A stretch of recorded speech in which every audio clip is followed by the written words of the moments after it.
What's up, everybody? Michael Silva here. I'm sure you're hearing about all this green streak going on 9 days in a row in the NASDAQ Composite. The S&P 500 is up 8 straight days in a row, just grinding higher. When's the last time that this has happened like this? Well, the NASDAQ Composite was back in 2021, around the same time frame where we had an 11-day up streak for the NASDAQ Composite, and for the S&P 500 around the same exact time to pretty much this day, we had an 8-day win streak as well. So it is matching that seasonality script. We got a lot more important stuff to talk about on today's Stock Market Brief, where we navigate the financial markets through the lens of technical and intermarket analysis. We're going to go ahead and get right into the show today, starting with the 11 sectors that make up the S&P 500. Overall, mixed board. Technology is continuing to kind of lead the pack here, but overall pretty flat. But I want to just call out, once again, small caps have been taking quite a substantial hit these last trading days. So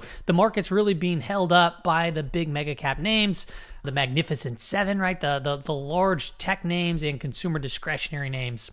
Now, if we look at the 10-year yield, what has happened? Maybe the reason for that is because it's starting to back off a little bit. Maybe that provides a little bit of relief to the growthier names. However, you know, there's been plenty of times throughout history where yields fall and the mega caps fall too as well. So we're still kind of right here, still having one of these higher lows, but we're kind of on the verge of potentially breaking down here to continue to watch off, playing that negative divergence out. While this is happening, the TLT continues to press higher. So this thing is just, talk about a lot of volatility over here these last 5 trading days, right? Price action got really tight here. Overall, it's a strong move, but it is still in a downtrend. We've seen these rips prior, okay, and they've gotten faded. So we'll see if this time's different.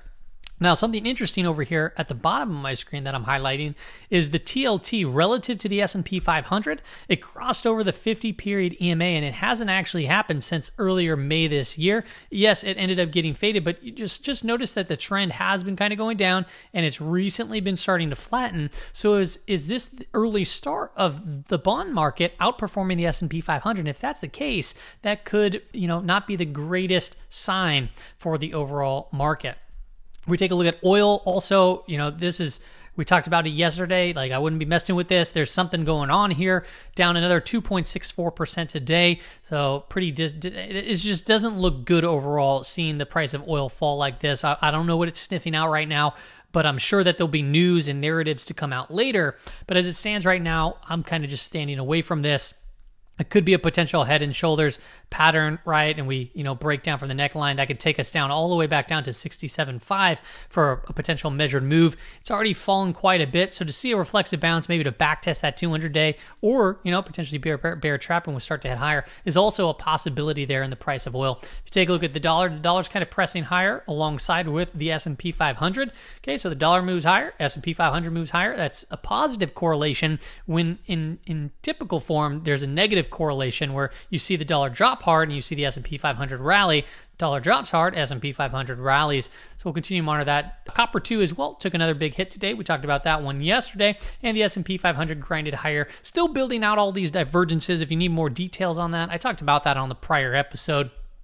Take a look at equal weight. Equal weight's actually pulling back here still. So for 3 days, it's down while the S&P 500 grinds higher, which really just goes to show you that, if you equal weight the S&P 500, meaning that there aren't, the Magnificent Seven pulling the weight of the S&P 500, you can clearly see here just the difference that it makes. So we have a lot of names falling, but yet we still have the big mega cap kind of leading the way, holding that S&P 500 up. Now, this could very well be a bull flag that's forming, potentially fire off. So, smaller cap names potentially might get some relief here in the soon. And, that might happen. And maybe perhaps the mega caps take a little bit of a breather. So that's a possibility, but we'll see here if that divergence, pulls the S&P 500 down a little bit, allowing a little bit of relief there on equal weight.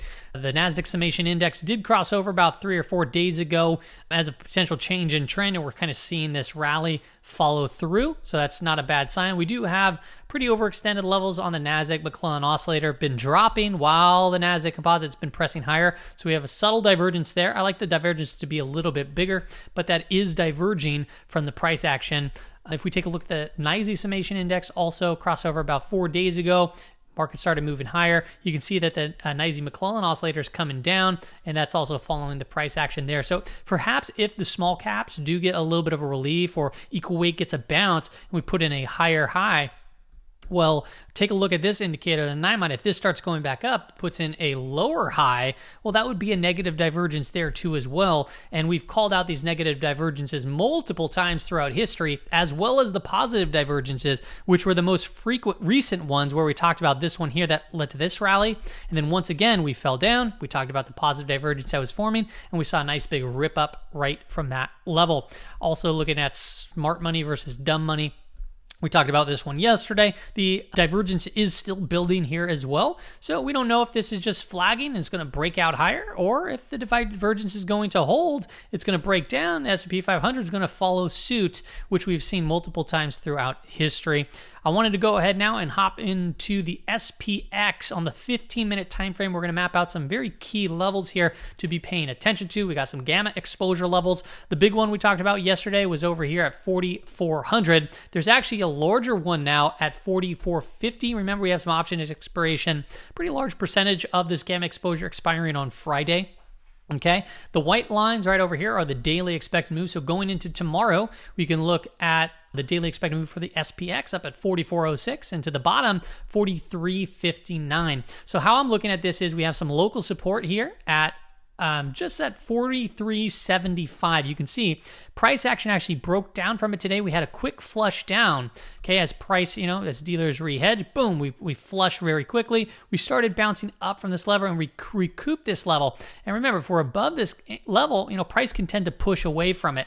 And you can see we pulled back into it, and we bounced right from that level. I know there were some 0-date expirations, quite a bit of them right over here around 43.80 to 85, and you could see price kind of move towards that level. There was even more over here at 43.90, but those did not print, as we had some resistance earlier in the trading day right up at that level. So I'm thinking that if we start breaking down from this local gamma exposure level, maybe perhaps prices pushes us back down to this lower daily expected move at 43.59. If we can hold this level, or even flush it and come back and U-turn like we similarly did, this still opens the door for the upper daily expected move, and to try to come at this gamma exposure level at 4,400, as price has kind of just been doodling itself up higher.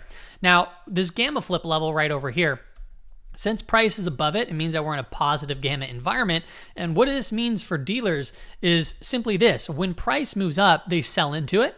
And as price moves down, they buy into it. And this typically lowers volatility. And that's what we're kind of seeing within this area. Now, if you look at this, how we have this gamma exposure or gamma flip level here, and then we have this larger gamma exposure level here, and this can act as local resistance. So as price moves forward to it, typically you get price action to be pushed away from these levels. Okay, so as this can hold as an area of resistance. However, as price pushes away from it, being that we're in a positive gamma environment, price can potentially push up. And really, for the last few trading days, you're really seeing that take place here.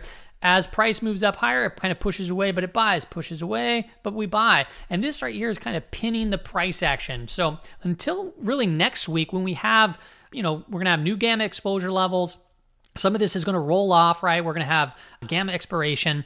We're also going to have new catalysts like NVIDIA earnings, and we're going to have CPI data. So we're going to have a lot more stuff that can potentially create more volatility as new hedging takes place in these markets. So that's going to be an important one to watch for the remainder of this week, and we'll see if it changes at 43.40. As long as if we go below this level, what typically happens then after that point, first, we can break down from it. That's totally fine, and it might not mean anything. However, if we start really breaking from this level, that's when dealers are going to really start selling into selling, create more volatile swings to the downside, but they'll buy while price action goes up too. So you typically get a lot more volatile swings. And it's important to know these levels. The reason being is because it tells you what the market conditions are going to be like. So you're typically a buyer of dips, in positive gamma territory, and you take a look at the levels. But when you're negative gamma territory, higher volatility means you can probably make your position sizes smaller, and you become more of an intraday trader.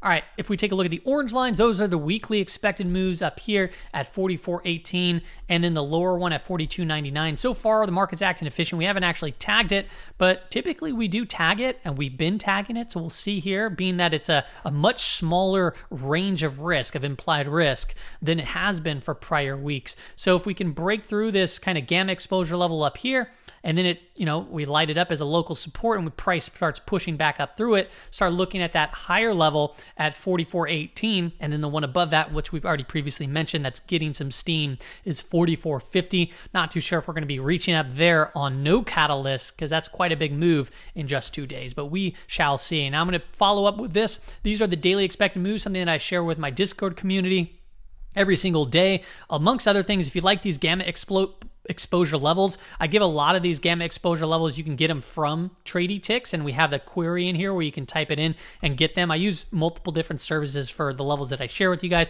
but I offer the whole Tradie Ticks Discord bot suite, part of the $9 a month, but I also give my I give a lot of stuff. Weekly expected moves, monthly, quarterly expected moves, daily expected moves. I do the zones, which I talked about in prior videos. If you like some of my charts, I give my charts, permalinks to my charts, some educational videos that I obviously share for free on my YouTube, but I have them just organized here. Then I give some trade ideas, and then my watch list, and my watch list includes a tight list. I do this all for $9 a month. Nothing crazy. So if you want to screenshot this, these are the daily expected moves going into tomorrow. You have your upper levels, lower levels, and I even include the 2 sigma levels if price really starts breaking from one of these. The products are right here: SPX, ES, and Q, Ruddy, SPY, and the Qs. Those are ones that have daily expirations going into tomorrow. That's all I got for you on today's episode, everybody. Hope it helps out. See you later.